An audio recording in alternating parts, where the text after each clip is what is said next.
Welcome back to Questing Beast. I'm Ben. Today we're taking a look at Magic Realms. This is a book by Ian Livingstone and Jonathan Green, and it focuses on showing off the art of fighting fantasy. Now, if you're not aware of what fighting fantasy is, it's a series of game books like this one right here. I think there were around, 59 or 60 of these published, and they're essentially like choose your own adventure novels. However, instead of just reading through a page and then making a choice at the end, there's actually a game system baked into it where sometimes you have to fight monsters or you have to make skill checks of some kind. You create a character at the beginning and you try and work your way through this adventure, rolling dice occasionally and checking your stats to see how things proceed. However, one of the coolest things about these books was not just the text, but the artwork. Ian Livingstone, of course, was one of the co-founders of Games Workshop, and as a result had a lot of contacts with some of the best fantasy artists working in the entire world. And all of these books just have these wonderful illustrations, usually black and white on the inside, that are incredibly evocative and really pull you into the world.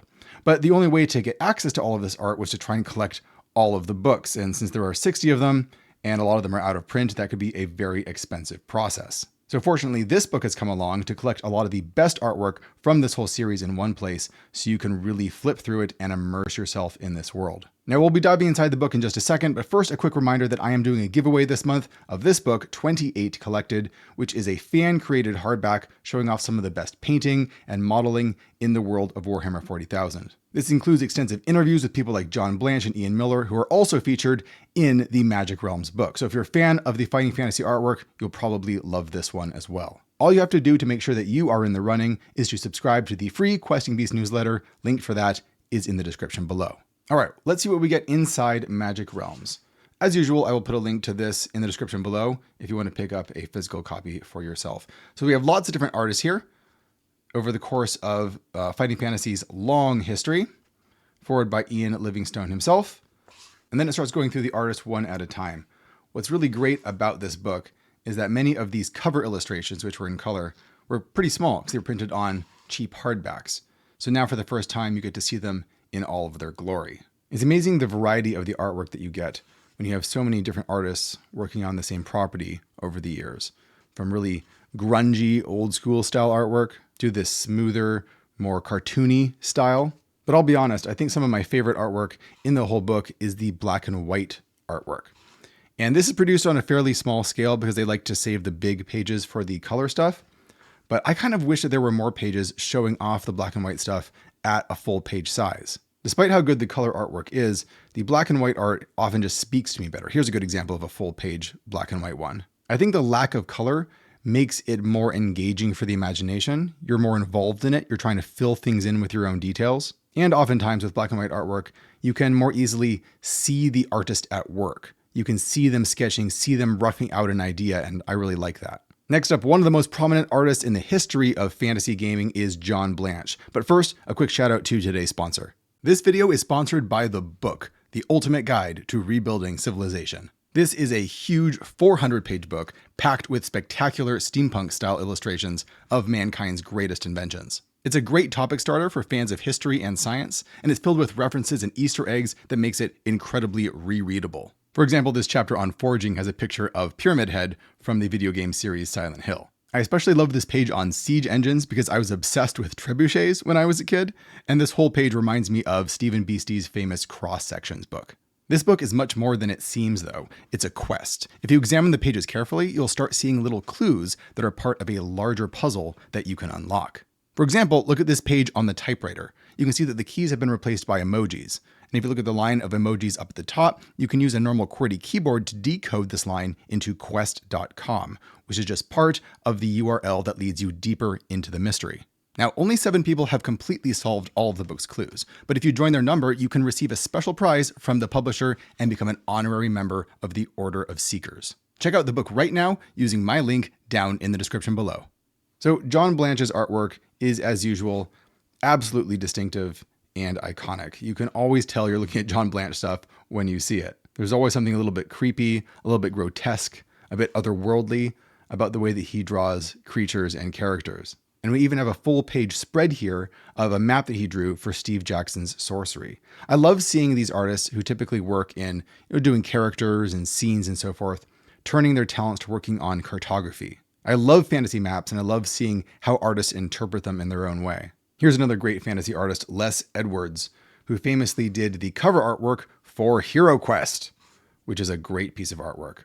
He's one of those artists where you can tell that they had actual classical training in terms of anatomy and how to compose pieces of fantasy artwork. There are so many different strange fighting fantasy novels that you never know what these covers are going to depict. It covers everything from fantasy to science fiction to horror, but it's always done with so much love and so much detail. I mentioned before how much I love fantasy cartography, and a lot of these fighting fantasy novels start off with a map, as many great fantasy novels do, because you can actually move from location to location based on the choices that you make in the book. Leo Hartis did a lot of these maps, and they are really great. They are so easy to read, because remember, these would be reproduced at a smaller size in these small paperbacks. So they're very easy to read, and they have everything you would need on a fantasy map. You need to know where the roads are, what kind of terrain you're traveling through, what obstacles am I going to encounter, and you can see that right away. And it also feels like an in-world artifact, like something you could actually find in the game, which just takes it to the next level. They're not overly complicated. What they're doing is just giving you a clear orientation as to what's around you and what kind of choices you're probably going to have in terms of moving from place to place. I especially love it when you have these maps that have these beautiful borders all around them that kind of put them in context and make them their own little work of art. Here's a good example of an artist where their color artwork is cool, it's kind of striking, but when you actually get to their black and white art, I like it a lot better. Something about it is more visceral, more imaginatively involving, and I like staring at them a lot more than I like looking at their color stuff. One great feature of this book is that sometimes it'll show you the whole painting that they did, but then it'll actually walk you through the sketches that they did to kind of build up to that point. So you can see their whole process, how they composed all of the figures, how they started, figuring out the coloring, and I love seeing that. I love being able to get into the mind of the people creating these pieces. Here's another example of just a world-class artist. This is Ian McCaig, who did a lot of artwork, not only for fighting fantasy, look at that, that is such a fantastic piece, but he also did stuff for Casket of Souls, which is another book that I've looked at on my channel before. This one is a type of game book, or a puzzle book really, where you're trying to solve a mystery by carefully examining all of these crazy illustrations for clues that are hidden inside. I think he also worked on doing concept art for like the Star Wars prequels. So he's just a fantastic concept artist. And as before, the black and white stuff is, I think, the best. There's a great orc swinging a mace right at your face. And we even have the cover art for City of Thieves, which is the fighting fantasy book that I have. There's so much dedication to treating the fighting fantasy books, not just as children's books, but as works of art that deserved as much care and attention as you would put into any product for adults. And as before, great behind the scenes sketches where we can see how he is designing these characters and organizing them into the cover for The Port of Peril. These ones were illustrations that were actually used in the Casket of Souls book, but I think they may have been reused for fighting fantasy as well. There is a ton of artwork in this book, so I'm definitely not showing you the whole thing, just trying to highlight some of my favorite artists and some of my favorite pieces, especially this gorgeous black and white stuff. Here we get to see how once the sketch is done, the color is put in piece by piece as the artist builds up the final composition right here. Of course, we have artwork by Ian Miller as well. I mean, where John Blanche is, Ian Miller often follows. One of the most striking and bizarre artists to ever work in fantasy. But if you're into old school D&D, probably one of the artists you'll be most interested in is Russ Nicholson, because a lot of his artwork ended up being in plenty of OSR products. Unfortunately, he passed away fairly recently, but you can see some of his artwork in things like Wonder and Wickedness, which is one of my favorite OSR spell books. You can see some of his pieces here, or I think there's another one back over here where this sorcerer is trying to summon things back from the dead.